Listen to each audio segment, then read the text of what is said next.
What is up, everybody? Welcome into the Doobie Den, and tonight is Rev X's Wrestling Review. I'm Buddha, that's Hat, and we are collectively known as Revolution X, bringing you the recaps for Raw, Smackdown, and any wrestling news that may go on within the week.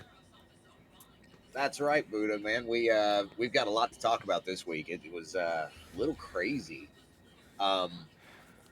Start with Raw. It was from Evansville, Indiana, and it opened up with the Cody and Seth promo for Crown Jewel. Last year, they put together these Crown Jewel championships, and they said that every year the winner between the champions would get a fancy ring, kind of like a Super Bowl ring. And this year we've got Cody and Seth. And let's be honest here, I see Seth going all the way here. I do not think Cody's going to get a second ring. What do you think? I absolutely agree with that. I don't see a reason for Cody to have a second ring, and this is a good time to make Seth Rollins' title reign a legitimate push. Do you think if he picks up the win in Perth that it actually legitimizes the world championship? I think so. I think maybe him losing, or maybe him beating Cody in Perth and getting that gives the World Heavyweight Championship a little time to shine, and let the WWE Championship kind of fade out into the sunset for a little bit. Right. See, that makes sense. Okay. Then we got Penta and the War Raiders versus Grayson Waller and the New Day. Penta and War Raiders got the dub. Rhea and Asuka announced for the main event. That was a whole segment. Asuka's losing her damn mind, I think. Right there along with Bayley. Right. Who took on Roxanne Perez. What do you... when we talk about Bayley and Asuka, both of these women that are kind of... I'm struggling with my words here. Help me out. Okay, so Bayley is technically losing her mind. It's starting to go crazy.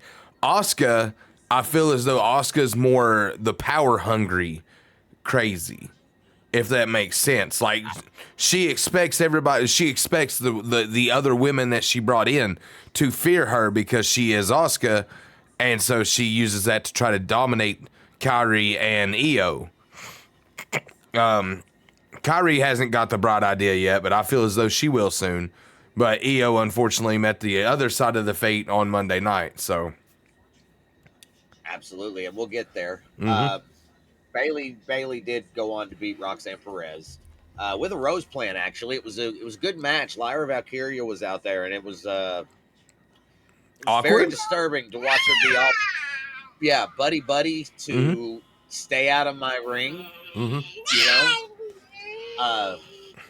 Then we get a segment with Cody Rhodes going to talk to Jey Uso, and Jey Uso wants a shot at Cody, I believe.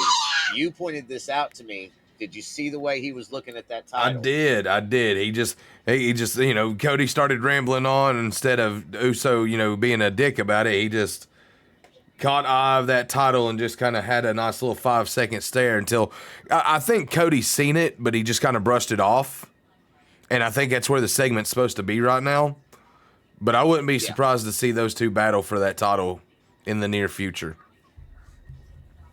I mean, Cody and Jey could be a legitimate thing, man. Here's the thing. The titles could always switch shows at any point in time. That's true. Don't forget that. That's true. Speaking of title holders, Dominic Mysterio. This week on Raw, he watched JD McDonough get put into an accolade by Rusev and did nothing. What do you think about that? Well, you put that he was paralyzed by fear, and I have to agree with you on that. Like, he went to get in and help, but when he stopped and realized that this massive man was destroying his partner in crime, he knew there wasn't really much he could do to save it. Even though I wrote that, I'm going to be honest with you, I have to agree with Finn Balor's perspective. Yeah, he done nothing to help the situation, and he really didn't. So, I'm just saying, the goat of the night goes to Finn Balor for actually putting hands on Rusev. Most Yeah. people are scared of Rusev. He's a big dude. Yeah, exactly. Uh, Jey Uso versus LA Knight. Yeah. Where do you stand on that? I think the right person won that match. Which was Uso, by the way. It was. He won with the spear. But the help from the Bronze, I mean, okay. So it kind of takes me away from the fact that, you know, that there's mutual respect, I think, from Jey Uso to the Bronze. Because they didn't try to attack him. They didn't try to attack him. They could have just as easily attacked him as they did Knight. That's controversial what you just said, bro. Like, Jey Uso took opportunity when the Bronze decided to interfere, and that's how he won that match. Could be part of the vision. Quote me on it. 926 right now. RevX Wrestling Review for a Friday Night Smackdown. We're on the Raw recap part. Quote me. Jey Uso, I feel as though, is about 45% invested in maybe joining the Vision. I don't know about all that. Maybe 20. Okay. Maybe 20. Think about it like this. The Vision win one set of the tag titles, probably the Raw. Yeah. Seth Rollins is one champion. Jey Uso is the other. The Vision's complete. They hold all gold. They're not okay. And then the destruction starts. I got to stop you right there because right now we're talking about Yeet being a bad guy. Yeet is turning into a bad guy. I think he's going to have a redemption arc. Okay. I don't think he's going to stay this anti-hero character he's been playing. I think that's all because of something Roman Reigns has put inside his head. And yes, I'm going to go there. 926, just like you said, Jey Uso gets a redemption arc and a fight with Roman down the road. I can see it. So, got no argument from me. I can see it. The final match of the card was what we announced earlier, which was Asuka versus Rhea Ripley. That was actually a really good match. That is a PLE level. Say hello. That is a PLE level main event. Oh, yes. Rhea got the win on a roll up, but then got beat down by Asuka and Kairi Sane. Io comes out to make the save, like Buddha was talking about, and then she took a beat down too. Kairi was real hesitant, though. I think Kairi's going to end up turning on Asuka. I don't think she's going to play this heel role that Asuka. I think Crown Jewel sees a tag team match between the Kabuki Warriors and Rio. I think's what they're calling them. Rio. Rio. That's shipping if I ever heard it. Right. Next week, guys, please be aware we had to catch up. Raw starts at 7 p.m. It's the third week in a row. It's going to be starting at 7 p.m. And there are already 4 matches announced. That's the Intercontinental title with Dominic Mysterio and Rusev, Bayley and Raquel Rodriguez, Usos and the Vision in a tornado-style rules match. And if you don't know what that is still one pinfall, but everybody's in the ring at the same time. And there's anything goes, really. Yeah. It's I think there's no DQ in it as well. I think you're right. Yeah. I could be mistaken, though.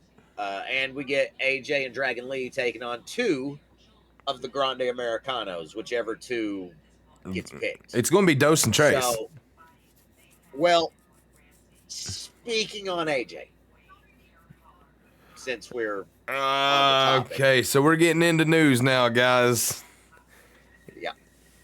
Yeah. This is we're going to start with the last one I wrote, just because that's where we're at. Yeah. AJ and Cena.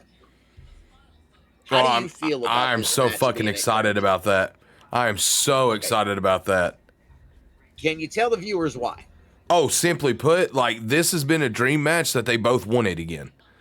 And we actually get to see it go down. Now, granted, they did come out and basically explain that this whole thing has been a ploy the whole time. AJ's shoot promo during the commercial break a few weeks ago The whole Cena doing the tweet, AJ doing the tweet, Triple H doing the tweet, all that's a ploy, guys.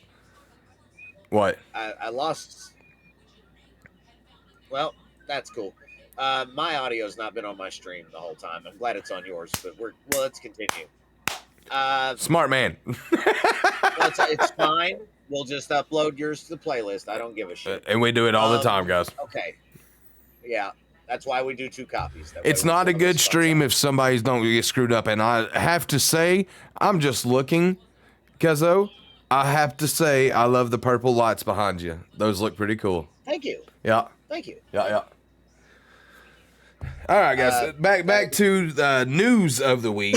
So, if you've been watching, Wrestle Talk, things like that, Misha Slamovich has abuse allegations against her. And yes, I know we don't really cover a lot of NXT, but something like that, I'm sorry, that wasn't NXT, it's TNA. My apologies. Yeah, it's TNA. But with TNA being somewhat part of WWE, I feel as though that we need to cover that. So, what's your thoughts on that? On the abuse? On the abuse allegation. I think it's a good thing the relationship's over. Mm-hmm. I think that her personal relationship shouldn't bleed over into her job, but I agree. It has. Yep. And it's going to cost her job. Yep. So, and I'm sorry, guys, but I'm with Hat on this.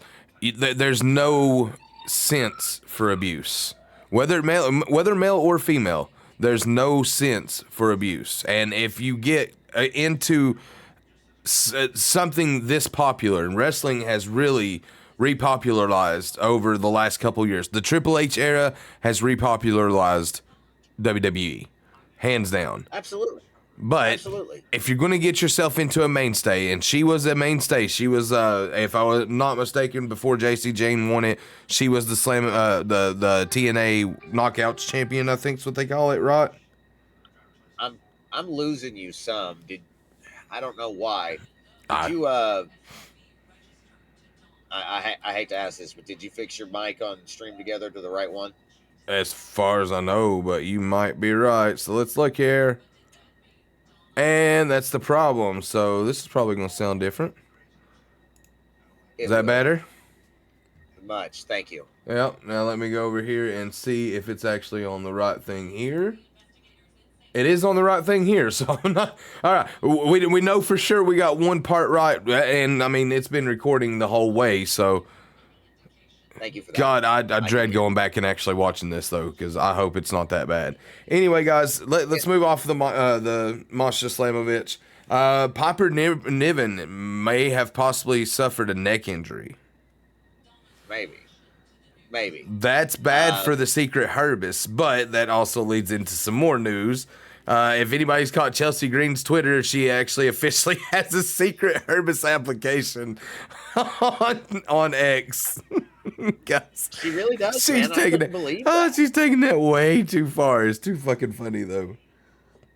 It is, man. I really couldn't believe it. But I mean, they're doing what they can to get everything involved, and being in social media and having something like that. Yeah, it's a goofy thing, but I mean, think about it. Think about how many people are actually going to fill out them applications.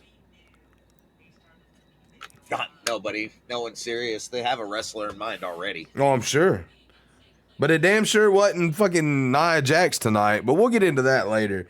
Smackdown, guys, comes to you from Orlando, Florida at the Kia Center. Michael Cole and Booker T are on commentary tonight.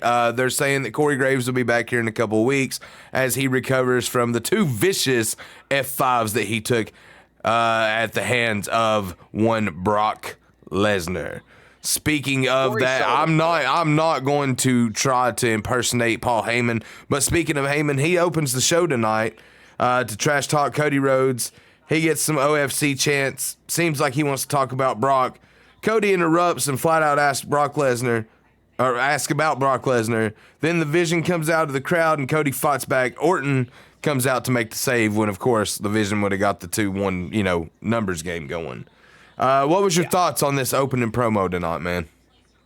I was hoping for a Cody, Orton, and Vision main event, but we didn't get that. I feel like we will next week. which I'm excited for. Or we could even get that on Raw. That's a possibility too. It's true. There's gonna be some interaction there somewhere somehow. I agree. I agree. And anytime Randy Orton's in the ring, I am a fan of his work. I'm a happy camper. Look, we've watched Orton, guys, since Orton came in fresh out of OVW. Fresh. Through all his fucking struggles and everything else, we have watched this man grow into the master apex predator that we know today. Right there, along with names like Lesnar, Cena, Yeah. Punk. Yep. There are so many, actually. Dave Bautista, that's another Yep. one. I'm drawing a blank, but there's several. There were several that came at that time through Ohio Valley, and Orton was part of that class, and he's one of the only ones really that is still there on a full-time basis. Yeah, Cena's, basically a part-timer. Batista's gone. Brock Lesnar is hit and miss again, part-timer. Orton is really the only one that's still there on a full-time basis, giving it to us every week. And I appreciate that fact. Like, we still watch people we watched as kids 20 years ago. And 30 years ago even. 30 years ago. Well, I don't think he's been in there 30 years, but close damn enough. 25 at least. It was early 2000s. After that first segment, though, we get a really crappy Street Profits interview in the back where they're basically like, oh, hey, brothers fight, brothers make up, we're good, we got this. Leading us into match one, which was a number one contendership match for the WWE Tag Team titles, and it was the Street Profits versus the team of Mello Don't Miz. Well, Mello Miz tonight. Miz and Mello start strong. However, towards the end, Miz tagged himself in while Mello was fixing to set up for the Mello Don't Miss or whatever, nothing but net. Yeah, that's it. Mello grabs Miz and pulls him back, tells him that's twice. That gets a distraction started. Miz gets beat down. He ends up taking the frog splash finisher. Mello has time to be able to save the match from ending, but decides he's not going to and just lets Miz take the fall. Yeah. Wyatt Six appears, on the announce table after the match to taunt the Street Profits. Yeah. I think that we just kind of got teased with a Street Profits split, and then they figured out, maybe not. I don't think they can separate them and then be successful right now. I think Montez right would be successful because I think he would be booked better. That's only because he does this. And hey, it's crowd interaction. I mean, think Jey Uso didn't get big until he started eating every fucking where, and then when everybody started fucking eating, they were like, "Oh hell, Money Pit, let's go." May I refer you back to 10 years ago? Yes. Daniel Bryan. Yes, sir. Yes. Same concept. Okay, fine. Our era. Got 2 words for you. Suck it. Exactly. Every era has its big trend that happens, okay? You're absolutely right, though. Yeah, there usually are. There's usually like one a year. One solid one a year, let's say. But, that's how wrestling's been for as long as we've been watching. Hello, Vinny. Welcome in. What's up, man? Welcome. I know something else we didn't do. We got in too big of a hurry tonight. We trying. We got shit to do. But anyway, Vinny, welcome aboard to the Doobie Den. Thanks for following Hat. We are go give Buddha a follow. We are discussing SmackDown now. We've already recapped Raw, recapped the events of the week, so now we're going through our SmackDown review. And we just finished the first match. So Hat, why don't you go ahead and take us towards the match 2? All right. Well, we got a Jade Cargill interview. I don't know if you mentioned that or I not. It did was not. trash. So. Yeah, that's why I didn't mention Well, it. match 2. Julia and Kiana James versus B-Fab and Michin. B-Fab is strong up front till Kiana gets the tag to Julia. Michin delivers a beautiful receipt for something she received in the ring. It was a drop kick straight to Like Julia's face. Yeah, like Julia done it first, got the left side of her jaw. We kind of cringed like, little girls because it looked Yeah, painful. like, ooh, one of But those. like you said, Michin got a good receipt on that later on. Yeah. The end saw Julia pin Michin with the Northern Lights bomb, which then cut back to a scene of the tag team champions, Alexa Bliss and Charlotte Flair. And they were speaking with Sol Ruca and Zaraya. Man, I don't think that the NXT kids are ready for Bliss and Flair. I'm sorry. I don't see that. Zarya is like beef muscle, okay? Like she's beef muscle. Soul is the high flyer, the one that does the risque moves.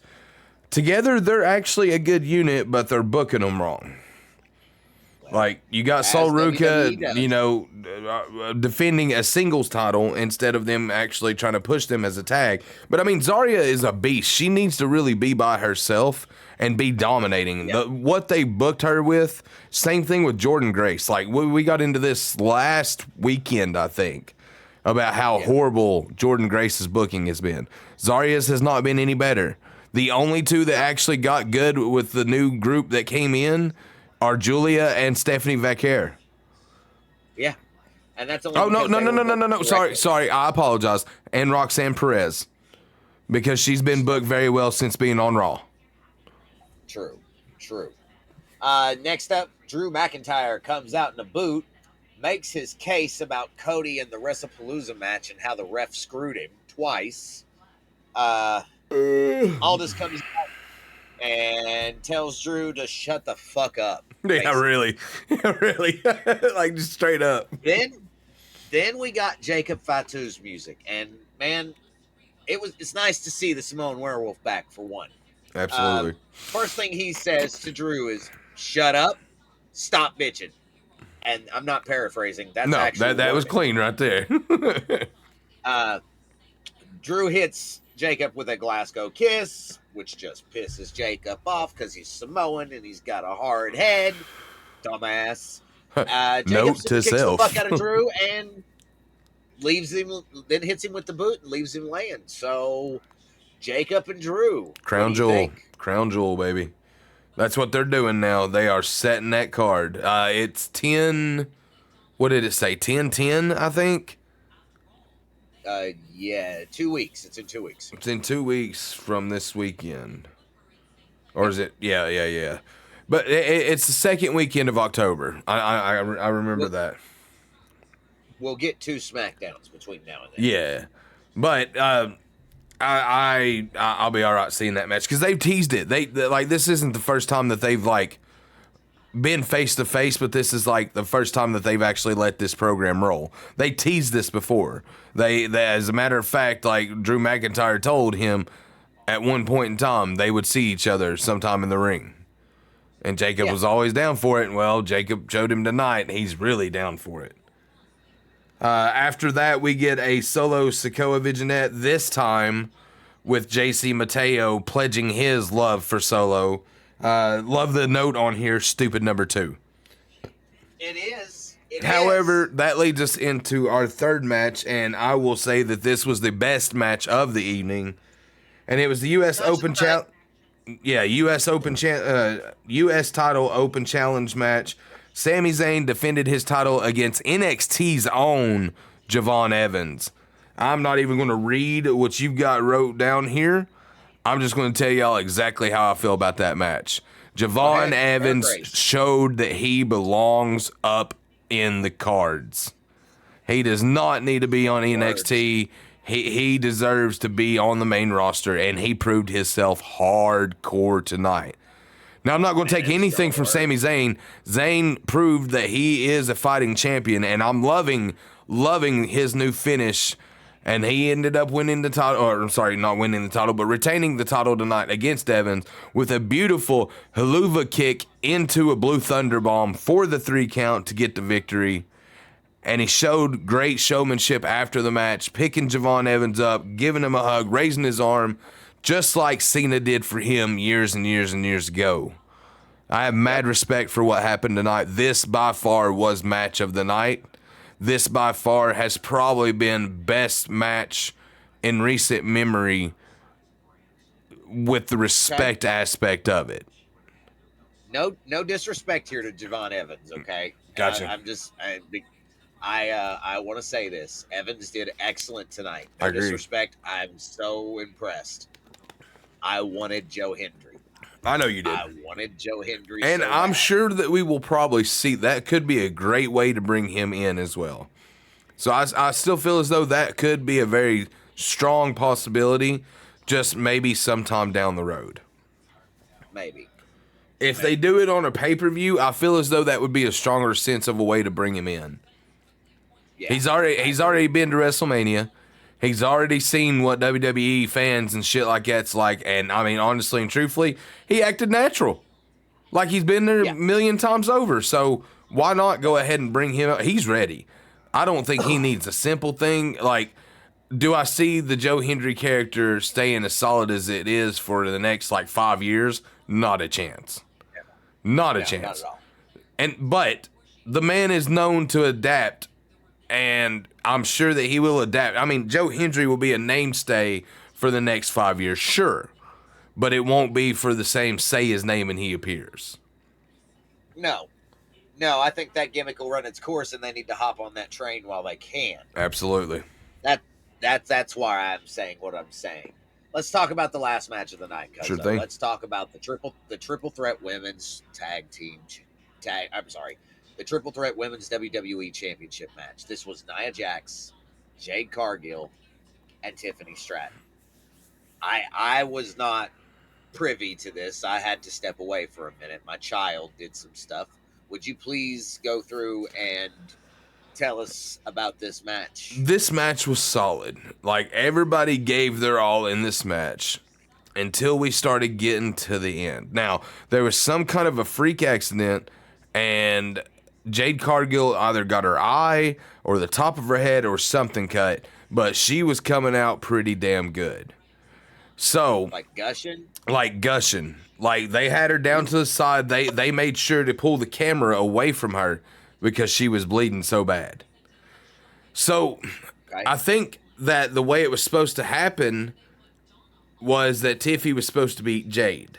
However, Jade being out, the ref runs over and tells Nia to get back in the ring to take the finish, to which Tiffy done what she was supposed to do. But the ref fucked up the count. Completely fucked up the count. 1, 2, 3. Nia never moved. Nia was ready to take that pin, and the referee herself stopped the count. And then goes, oh, my bad. Let's reset. So then Tiffy goes up, hits the prettiest moonsault ever. 3 count later, she retains the Women's World Championship. And, I mean, I'm sorry, but I never had a doubt. When they announced this last week, I said Tiffy retains. Yeah, Tiffany's on a fucking roll, dude. To end the show, shit. She's the longest reigning champion right now. They continue out of all the champions. Yes, they continue to bring up the fact that she is undefeated. Guys, keep in mind we are going into October. Okay, I want y'all to stop that right there and realize before we go live again, we will be in October, and Tiffy Stratton is undefeated in the year of 2025.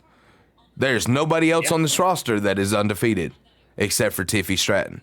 Now, if you don't tell me that they've got some kind of a motivation behind her to keep her running, then I don't need to be doing this. It's something. It's something.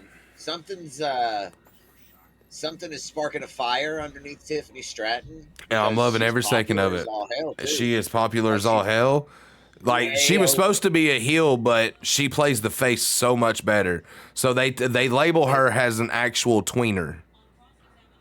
2025 is definitely Tiffany time. Oh, yeah. Yeah, it's definitely been Tiffy time. But anyway, guys, after the match was over, Stephanie Vaquer comes out to the ring. They raise their titles. They talk their smack as we go to end the show. And with that, guys, that is the end of SmackDown for tonight. I'm going to give this show tonight, you're going to be kind of shocked, but I'm going to give this show a solid 4 out of 5. No, I won't, because I was going to say 4 out of 5. The only dud was the tag match. Well, I don't know. It kind of sounds like the main event was a dud too, but the Javon Evans segment was really fire. Like that on its own, guys, is probably 2.5. Like, probably a solid half the show is Javon Evans and Sami Zayn tonight. Yeah, I believe that. I feel that the opening segment went way too long. After that, again, we had 2 stupid promos that we just really did not need. Actually, we had 3. We didn't cover this because it was stupid number 3. But as Nia Jax was making her way towards the ring, Chelsea Green and Alba Fire tried to get her to become part of the Secret Herbis, to which Nia Jax just tears up the application, throws it away, and walks away. So again, not really worth covering, but stupid number 3 of the night. Can I say that Nia Jax would be the perfect person to replace Piper Niven? Agree wholeheartedly, but there's no fucking way she's doing that. I'm sorry, but think about this. She's a former world champion. She's not going to take orders from Chelsea Green, of all people. No way. Not going to happen. Way. Not going to happen. All right, guys. Well, I gotta say, man, not too shabby. No. Tonight was it was good building for more matches to come our way at Crown Jewel. It was a good way to get some of those matches started. It was a good way to continue some of the storylines going into it. Yep. Again, like I said, the tonight show is going to get a solid 4 from me. I feel as though could have done just a hair bit better, but couldn't really done much worse. Well, wait. No, Yeah, no, I think I said that right. you did. But anyway, guys, that's going to do it for us on this recap for this week. We will catch you all next Friday night, same time, about 10:15 Eastern time, right here in the Doobie Den. Myself, MJ Hat, will be here, Revolution X, just like every Friday night, bringing you the recap from Raw, SmackDown, and any weekly news that we accumulate throughout. On behalf of myself, Buddha, that is MJ Hat again. We are Revolution X, and we will catch you on the flip side later. And peace out. Bye, guys. Peace.